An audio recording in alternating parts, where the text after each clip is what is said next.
नमस्कार साथियों, आप सभी कैसे हैं। तो साथियों, जैसा कि वादा किया था कि इस मंच के माध्यम से आप सभी के बीच ऐसे संघर्षशील गाथाओं को लेकर के आऊंगा जहां से ये मालूम चले कि हमारे समाज के लोगों ने किस तरह से संघर्ष करके संसाधनहीनता के बावजूद किसी भी संसाधन न होने पर भी समाज में एक ऐसा मुकाम बनाया जो आज हम सभी के लिए प्रेरणा बने हुए हैं। तो साथियों, इसी कड़ी में आज हमारे बीच में देवीलाल जी हैं। देवीलाल जी, आप राजस्थान से हैं और मैं बहुत समय नहीं लेते हुए अब मैं देवीलाल जी को लाइन पे लूंगा। देवीलाल जी, आपका बहुत बहुत स्वागत है। अपना परिचय दीजिए। नमस्ते सर। एक हाथ में मोबाइल है, इसके लिए हाथ कोई से नहीं, कर कोई रहा हूँ, नहीं। कहते हूँ।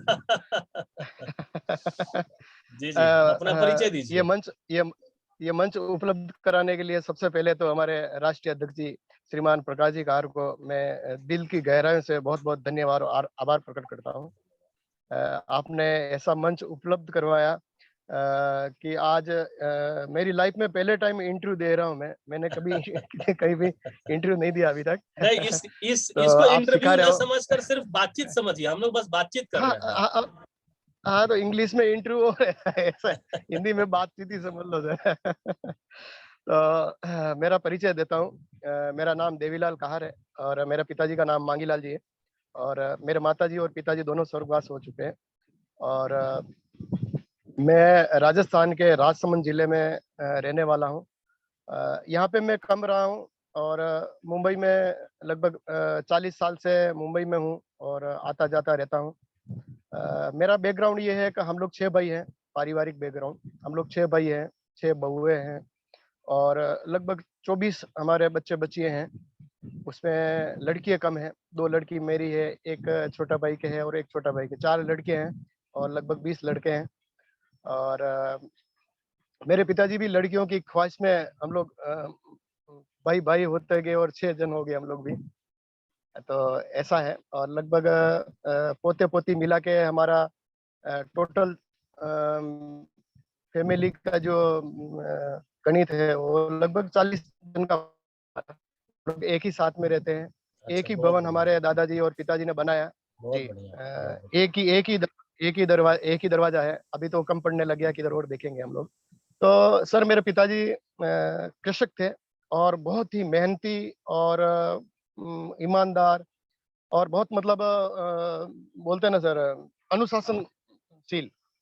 अनुशासन इनका इतना तगड़ा था मेरा पिताजी का, मतलब उनकी आवाज सुन के हमको मतलब ऐसा डर लगता था जैसे शेर आ गया। आजकल माताजी पिताजी से लड़के डरते नहीं। और एक बात उनसे मैंने सीखा है, मैं जब भी मुंबई से आता कुदाली पकड़ता हूँ, नहीं नहीं बेटा तू बैठ जा, तू मत कर। मैं बोला पिताजी सीखने तो दो मेरे को। और आज थोड़ा बहुत सीखा मैंने, ज्यादा मेरे को खेती बाड़ी नहीं आता है। भाई लोगों का सपोर्ट कर देता हूँ, भाई लोग बुआई कर देते हैं, ये कर देते हैं। मैं खड़ा रहता हूँ, मंडी में जाना, छोटा मोटा काम करना, वो भी लॉकडाउन के हिसाब से। तो मैंने पैतृक काम थोड़ा बहुत सीखा हुआ, तो उसका आज फल मिल रहा है कि चलो हम खेत पे बैठ के भी मतलब ऐसा फालतू नहीं बैठे हैं, कुछ न कुछ अपना कारोबार का हम लोग कर रहे हैं। तो सर मेरा पढ़ाई लिखाई मेरे छोटे सा गांव है, यहाँ पे पहले मिडिल स्कूल ही था, यहाँ पे पूरा किया। फिर 15 किलोमीटर मेरा आमेट गांव है, वहाँ पे मैंने एसएससी कंप्लीट किया। और मेरा सब्जेक्ट था सर कॉमर्स बैंकिंग। और मेरा सपना था कि बैंक में कोई अच्छी जॉब करूंगा। लेकिन उस दरमियान मतलब 15-20 साल हमारे तालाब में सिंगाड़े बहुत अच्छे हुए और बहुत संपन्नता से हमारा बचपन गुजरा हमारा। लेकिन ऐसा ब्रेक आया कि तालाब में सिंगाड़ा निपचना कम हो गया। लोगों ने मतलब वो मछली विभाग वालों ने मतलब दूसरे को ठेका दे दिया, तो उसमें मछली डाल दिया। तो 10-15 साल हमारा सिंगाड़ा नहीं हुआ, तो उसमें क्या हुआ, हमारा आर्थिक स्थिति थोड़ा कमजोर हुआ। फिर मैं भी एसएससी कंप्लीट किया, तो मुझे भी लगा अब पिताजी का हाथ बटाना चाहिए। 6 भाई है, 6 भाइयों को बड़ा किया, पढ़ाया उनको, तो सब इनके कंधे पे ही नहीं जाना चाहिए। तो मेरे गांव में एक सेठ जी रहते, मेरे पिताजी के दोस्त। तो बोला यार बेटा क्या करेगा। मैं बोला मैं उदयपुर जा रहा हूँ और आगे कॉलेज ज्वाइन करूंगा। तो एक मुंबई से उनके दामाद जी आए हुए थे, नवरत्न जी करके। तो बोला यार मुंबई आओगे क्या। तो एक ख्वाब था उस टाइम मुंबई का, चलो यार मुंबई चले। 1982 का बात है सर। जी जी, बिल्कुल तो बिल्कुल। बोला ठीक है। हाँ, तो तब मेरे गांव में ट्रेन चलती थी, मतलब ब्रिटिश गवर्नमेंट के टाइम से मेरे गांव में ट्रेन चलती है, छोटी लाइन वाली। तो मेरे पिताजी से 100 रुपया लिया और 100 रुपये में मैं मुंबई पहुंचा वहां पे। फिर दुकान पे गया, सोना चांदी और कपड़े की दुकान थी उसमें। साल नौकरी किया और फिर मैं दूसरी जगह चला गया मेरे दोस्त के इधर। लगभग 2-3 साल नौकरी करने के बाद में फिर मैंने पार्टनरशिप किया और पैसा कुछ नहीं था, मैं घर से 1 रुपया भी नहीं लेके गया। वहाँ से जो भी मेरा व्यवहार बना उनसे मैंने लिया दिया, दुकान भाड़े से लिया, फिर कपड़े का दुकान चालू किया और फिर वहाँ से थोड़ा इनकम भी हुआ। मेरे चारों बच्चे हैं, 2 बेटी है, 2 बेटा है। वहाँ पे ही मतलब उनका जन्म हुआ, वहाँ पे ही उनका पढ़ाई-लिखाई हुआ और वहाँ पे हम लोग फिर मैंने पाँचों भाइयों को मुंबई बुला लिया। हम लोग सभी भाई मुंबई में रहते थे। लेकिन कुछ एक हादसा हो गया था मेरे साथ में, एक चीटिंग होने से लगभग 40-50 लाख रुपए का नुकसान हो गया। उस टाइम में मैं बहुत नर्वस हो गया था। बोला यार अब क्या करेंगे, मतलब हीरो थे और ज़ीरो हो गए वापस हम लोग। तो मैं हिम्मत नहीं हारा, बोला चलो यार कुछ नहीं, हिम्मत तो रखते हैं, मैंने हिम्मत नहीं हारा। फिर मैंने वो दुकान और अपना जो मकान था वो सेल करके जो भी मेरा लेन-देन था उसको निपटाया और मुझे सुकून मिला क्योंकि मेरी माँ ने एक ही बात बोला था, बेटा सोना की छुरी है वो पेट में नहीं डाल सकते हैं। तो सोना की छुरी कितने भी अच्छी है लेकिन पेट में तो नहीं डाल सकते ना। तो उस बात को लेके मैंने मेरा जो प्रॉपर्टी था वो बेच के मैंने कर दिया। पाँचों भाई इधर, पिताजी भी एक्सपायर हो गए, थोड़ा डिस्टर्ब हो गए। सब पाँचों भाई गाँव में आके अपना खेती-बाड़ी संभाल लिया। लेकिन मैं मुंबई में ही था क्यों मेरा कर्मभूमि उधर ही था। फिर मैंने डेयरी का धंधा चालू किया। कपड़े का कम से कम 15-20 साल मैंने कपड़े का बिज़नेस किया, मेरी 3 दुकान थी। फिर उसके बाद में डेयरी का चालू किया। डेयरी में बहुत मेहनत थी, मतलब जगना पड़ता है और उसमें थोड़ी बेईमानी भी करनी पड़ती है। मैंने नो एक आदमी रखा, तो मैं दूध में पानी नहीं डालता। मैं बोला यार बेईमानी वाला काम नहीं करूँगा। बोला सेठ जी फिर आप दुकान नहीं चला पाओगे। मैं बोला नहीं चले या नहीं चले, मेरी ईमानदारी पे तो मैं रहूँगा। तो वो भी फिर मैंने दूसरे को सौंप दिया। फिर मैं मार्केटिंग लाइन में आया, बोला चलो यार इसमें पैसा-वैसे का कुछ झमेला नहीं है, कुछ पूँजी नहीं लगाना पड़ेगा और पूँजी भी उस टाइम में मेरे पास में थी लेकिन सब जो भी था वो एडजस्ट कर दिया मैंने, लेना-देना था। तो मैंने मार्केटिंग का काम चालू किया, उसमें इंश्योरेंस का काम चालू किया, मैक्स लाइफ इंश्योरेंस का। और वो चैनल पार्टनर के थ्रू मैंने चालू किया था और एक मेडिक्लेम का काम था। मेडिक्लेम सर हम लोग मुंबई में 15,000 से स्टार्ट किया, मतलब अच्छे-अच्छे लोग भी, उनको ज़बरदस्ती हम लोग देते थे। अरे भाई ले लो आपके काम आएगा। फिर लोगों को 15,000 का भी उस टाइम में क्लेम मिलता, आज से 15 साल पहले, तो उनको अच्छा लगता है यार, मैं 3,000 रुपए भरा, मेरा 15,000 रुपए आ गया। तो ऐसा कर के मेडिक्लेम का अवेयरनेस हम लोगों ने मुंबई में गली-गली में जाके, मोहल्ले में जाके, चालियों में जाके लोगों को समझाया। यहाँ तक कि डॉक्टरों को भी हम लोग समझाते थे कि भाई मेडिक्लेम क्यों ज़रूरी है लोगों के लिए। क्योंकि आज आदमी कितना भी पैसा इकट्ठा करके एफडी करवा ले, लेकिन एक बीमारी ऐसा आ जाए, अभी आप कोविड में तो देख रहे हो 7-7, 8-8, 10-10 लाख रुपए खर्चा हो रहा है। तो वो एक ही टाइम में वो पूँजी चली जाती है। तो ऐसा लोगों को समझा के मैंने लगभग 10 साल मार्केटिंग का काम किया, मेडिक्लेम और ये लाइफ इंश्योरेंस का। तो लाइफ इंश्योरेंस का मैं डायरेक्ट एजेंसी लेने के लिए मैक्स में गया, तो मैक्स में मेरा ट्रेनिंग हो गया, कंप्लीट हो गया। मैंने एग्ज़ाम दिया, 60% में उसमें पास हो गया और फिर मैं एड्रेस मुंबई का दे दिया, तो मुंबई में तो 12th चाहिए था, तो वो मुझे रिजेक्ट कर दिया। बोला नहीं आपका 12th नहीं है, आपको कोड नंबर नहीं मिलेगा। फिर मेरे को गुस्सा आया, मैं राजस्थान आया और अभी 3 साल पहले लगभग, हाँ, ये चौथा साल होगा, मैंने फिर एग्ज़ाम दिया 12th का सर। मैंने मार्क लिस्ट भी डाला था फेसबुक के ऊपर।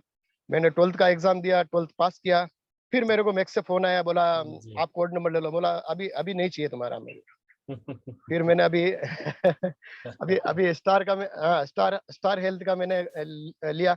सर ये जो समाज सेवा का जो ये आप कीड़ा जो बोलते हो या एक जुनून जो बोलते हो, ये बचपन से ही मेरे अंदर था कि लोगों के भलाई में कुछ काम करूँ। मैं आज भी उदयपुर चला जाता हूँ तो किसी का फ़ोन आ जाता है, यार उनको एडमिट करवाना है, कुछ करना है, वो करना है। बहुत लोगों का मैंने यहाँ पे जो राजस्थान में भामाशाह चल रहा है, भामाशाह में मतलब अभी भामाशाह नहीं है, अभी स्वास्थ्य बीमा है मुख्यमंत्री की तरफ से। इससे पहले भामाशाह था, वसुंधरा थी तभी। तो उसमें 5 लाख रुपए का 3 लाख रुपए का लोगों को स्वास्थ्य बीमा मिलता था फ्री में। तो वो लोगों को प्रोसेस करवा के बहुत लोगों का मतलब किसी का हार्ट का है, बड़ा-बड़ा ऑपरेशन करवाया और उनको फ़ायदा भी मिला और वो उनकी तरफ से दुआ भी हमको मिली। तो जीवन में बहुत उतार-चढ़ाव आए सर, लेकिन हमारी करनी अच्छी थी तो मैं स्टेबल रहा। बहुत सुख था तो भी एक जैसा रहा और बहुत तकलीफ आ गया तो भी समभाव में मैं रहा। उसके बाद में सर मैं मुंबई से राजस्थान आया और फेसबुक पे कहार महासंघ का मैंने लोगो देखा, एक ही नज़र में मेरा दिमाग में बैठ गया, यस, मतलब ये प्लेटफ़ॉर्म अच्छा होगा। बाकी तो हम फेसबुक पे देखते रहते हैं दुनिया भर के मतलब संगठन है, वो अच्छे होंगे, हम किसी का बुराई नहीं करते, सब अच्छे ही होंगे। लेकिन कहार महासंघ के अंदर क्या मालूम, मैं उस लोगो को देख के ही प्रभावित हो गया। फिर उसमें आपका नाम देखा तो मतलब उसके ऊपर सील लग गया, बस ये मतलब मुझे जो चीज़ चाहिए थी, जो प्लेटफ़ॉर्म चाहिए था, वो समाज सेवा का मिला है। और फिर आपको मैंने कॉल किया, आपने मुझे राजसमंद जिला प्रभारी का पद जी, दे के दिया। बिल्कुल, और बिल्कुल। फिर आपने आगे बढ़ाते-बढ़ाते राजस्थान का प्रदेश अध्यक्ष, उसके बाद में आपने राष्ट्रीय कमेटी में लिया। ये आपका बड़प्पन है, तो हम तो छोटी-मोटी जो भी सेवा है इस प्लेटफ़ॉर्म से कर नहीं, रहे हैं। ये और मेरा बड़प्पन नहीं है, ये आपके कोशिशों ने आपको यहाँ तक पहुँचाया है और मैं उम्मीद जी, जी, करता जी। हूँ कि महासंघ का अगला जब भी परिवर्तन हो राष्ट्रीय नेतृत्व 3 साल के बाद में, तो उसमें आप जैसे सक्रिय लोग राष्ट्रीय अध्यक्ष की भूमिका में आएँ। मेरी तमाम शुभकामनाएँ है आपके साथ में और नहीं सर, आप तो परमानेंट है ही है सर, नहीं, नहीं क्योंकि आप मार्गदर्शन नहीं करेंगे, आप मार्गदर्शन नहीं नहीं, नहीं, मैं करेंगे। आप सभी के साथ रहूँगा, ऐसा कुछ नहीं है, मैं आप सभी के हाँ, साथ रहूँगा, लेकिन जी, जी, सबको जी। मौका मिलना हाँ, चाहिए। आप हैं और अजय जी हैं नहीं और अभी राजेश जी अभी हैं, अभी तमाम लोग हैं। अभी इतनी बड़ी ज़िम्मेदारी लायक नहीं है सर। नहीं, कोई बात नहीं, कोई बात नहीं, उस पे हम लोग बाद में चर्चा नहीं अभी करेंगे। तो हाँ, हाँ। देवीलाल जी मैं ये जानना चाहता हूँ, जैसे आपने विस्तार से बताया कि पिताजी के समय से फिर अभी तक का, तो आपने हुँ, मुंबई का भी जीवन जिया है और राजस्थान का भी जीवन जिया है। आपने राजस्थान के शहर जी, का भी जीवन देखा है, गाँव का भी जीवन देखा है। आपने मुंबई जी, में एक दुकान में भी काम किया और अपना दूध का काम खोला, कपड़े का काम खोला, फिर आपने इंश्योरेंस वाला काम किया, फिर आप अपना एजेंसी लेने के लिए गए। तो ये तमाम जो आपने जीवन के जो आयाम देखे, आपके हिसाब से राजस्थान का कोई ऐसा लड़का जो आज किसी गाँव में रहता है, जो चूँकि आप अपने जी, समाज में कहीं भी चले जाएँगे ना, किसी भी गाँव में, किसी भी खेड़े में, तो जो हुँ, जो सबसे जो पहला जो चीज़ है, आदमी के मुँह से ये निकलता है कि जी, मैं ओबीसी हूँ, मैं कहार हुँ, हूँ, तो हम लोगों का कहीं कोई पैरवी नहीं है, कहीं कोई लिंक नहीं है, पहला सवाल। दूसरा कि हम कैसे पढ़े, हम तो गरीब हैं, हम कैसे आगे बढ़े, राजस्थान में सुविधा नहीं है।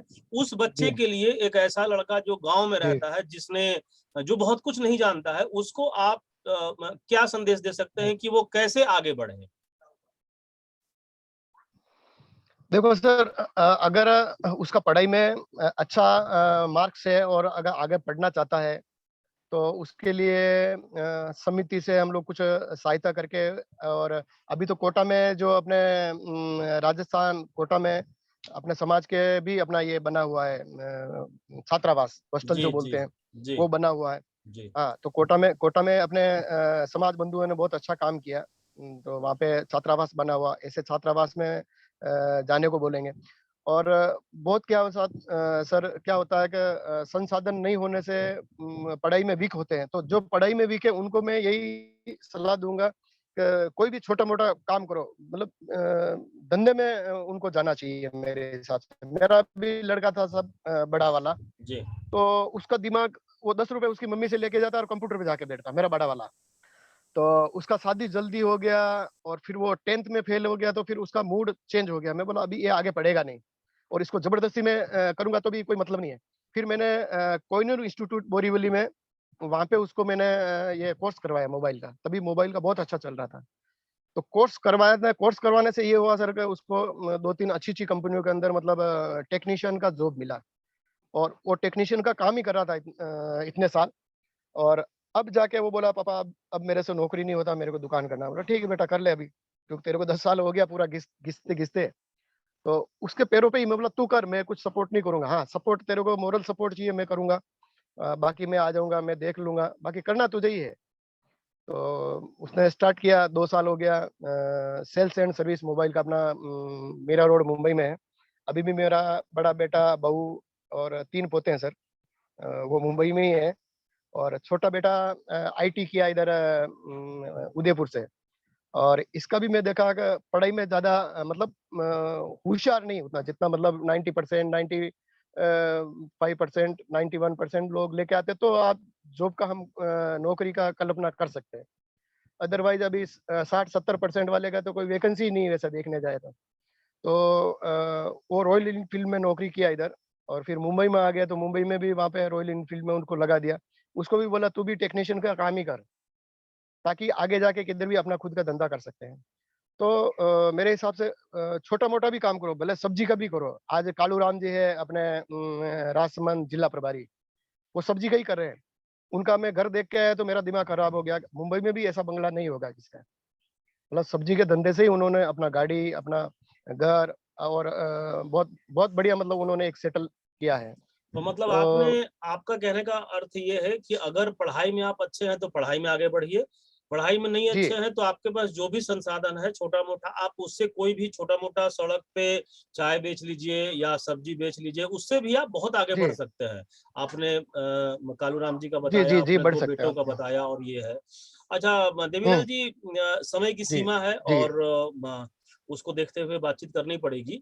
मेरा अब आपसे आखिरी सवाल ये है कि जब आप मुंबई से आए, आपने राजस्थान का जी, जीवन देखा, फिर मुंबई का जीवन देखा, फिर आप राजस्थान किसी कारण से आए, फिर आप यहाँ पे महासंघ को आपने देखा, महासंघ से आप जुड़े। अब जब आप समाज में जाते हैं, तो समाज में अच्छे लोग भी आपको मिलते होंगे, मतलब अच्छे लोग हुँ, इस सेंस में कि आपको सपोर्ट करने वाले, संगठन को सपोर्ट हुँ, करने वाले और संगठन को नहीं सपोर्ट करने वाले। आपके हिसाब से 2-4 वाक्यों में थोड़ा मुझे जी, संक्षेप में बताएं कि समाज कैसे आगे बढ़ सकता है राजस्थान के हुँ। परिप्रेक्ष्य में। देखो सर मैंने जहाँ तक अजमेर में मीटिंग किया, चित्तौड़ में किया और भीलवाड़ा में किया। तो जो हमारे बिन्नर में जो हमारे पीछे जो कार महासंघ का लोगो लगा हुआ है, जो कार महासंघ की एक छाप है, आपने जो एक पद दिया है, लोग रियल में मैं बोलता हूँ, मैं शब्दों में बयान नहीं कर सकता हूँ, इतनी वो इज्जत करते हैं। मेरे से उम्र में बड़े हैं लेकिन वो बोलते हैं सर आशीर्वाद दीजिए। मैं बोला मैं आशीर्वाद क्या दूँ? आशीर्वाद तो भगवान का चाहिए। तो हमारे समाज के लोग बहुत बोल वाले और बहुत साफ दिल वाले लोग हैं सर। मैंने ज़्यादा नहीं 5-6 जिलों में मैंने सर्वे किया, मैं उनसे मिला। तो सभी मतलब कहार महासंघ को एक्सेप्ट कर रहे हैं। अभी मेरा हरी जी से बात हो रहा था अजमेर, उनको गुमराह करने के लिए बहुत लोग गए। आपको मालूम होगा वो राजस्थान बंद का कोई बात उमाशंकर नहीं, जी ने ये कोई लगाया था। बात नहीं, कोई बात नहीं, हम लोग यहाँ जो हाँ, हम लोग किसी की बुराई नहीं नहीं, नहीं, करेंगे, नहीं। है ना, कोई हाँ, बात हाँ नहीं। सर, नहीं हाँ, आप तो तो संक्षेप में खाली ये बताएं कि समाज के लोग ऐसा क्या करें कि वो आगे बढ़े, है ना। समाज के जो जरूरत से ज्यादा गरीब गुरबे लोग हैं उनको थोड़ा अपने को मोरल सपोर्ट देना होगा। और सबसे बड़ा राजस्थान के अंदर जो मैं देख रहा हूँ सर, जैसे अभी तालाबों के अंदर सिंगाड़े बोते हैं, तो ये पहले से ही करते आ रहे हैं, लेकिन अब बहुत सारे लोगों ने क्या है उसमें मछली पालन का कर दिया है। तो ऐसा संगठन कुछ उन लोगों के लिए कुछ भलाई का काम करेंगे तो वो उठ पाएंगे आगे। अभी देखो लाखों करोड़ों रुपए का नुकसान हो गया। अभी ये जो तूफान आया, बारिश आया, उसमें किसने 5 लाख रुपए ब्याज से ला के डाला, किसने 10 लाख रुपए ला के डाला, किसने 2 लाख डाला। बारिश में पूरे खरबूजा काकड़ी सब डूब गए और मतलब पूरे मतलब वो कर्जदार हो गए।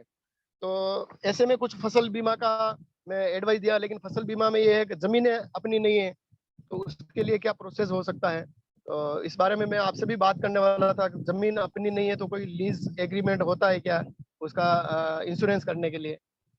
तो इसके लोगों को लिए थोड़ा इसके लिए मुझे लगता है कि राजस्थान में हम सभी को वहाँ के लोकल लॉ को समझने के साथ साथ सरकार से एक बार, जी, सरकार के जो भी अधिकारी और मंत्रीगण हैं उनसे भी बातचीत करनी पड़ेगी, क्योंकि जो आप ये हम्म, समस्या बता रहे हैं, ये समस्या 1-2-4 आदमी का नहीं है, लाखों लोगों की समस्या है और आप एक सामाजिक लाख समस्या बता रहे हैं। जी, तो जी, जी, इस पर सरकार से हम लोगों को बातचीत करनी चाहिए, विषय को रखना चाहिए कि ऐसे ऐसी चीज है, गरीब गुरबा लोग कहीं भी खेती वेती करते हैं या इस तरह से कुछ हम्म, करते हैं और वो नुकसान अगर प्राकृतिक आपदा से हो जाए तो कोई कानून ऐसा हम्म, होना चाहिए ताकि उनकी भी जो नुकसान है वो कुछ भरपाई हो सके। तो देवीलाल जी, जी, बहुत जी, अच्छा लगा बात करके आपसे, और समय की अपनी जी, मर्यादा है तो मैं आपसे माफी जी, जी, चाहूंगा कि इंटरव्यू आगे नहीं चल पा नहीं, रहा नहीं है। सर, और ये यूट्यूब पे जी, जी, डलेगा, एक बार आप अपने राजस्थान और तमाम लोगों से के जगह के लोगों से ये कहिए कि आप इस वीडियो को देखें, लाइक करें, कमेंट करें, शेयर करें और चैनल को सब्सक्राइब करें।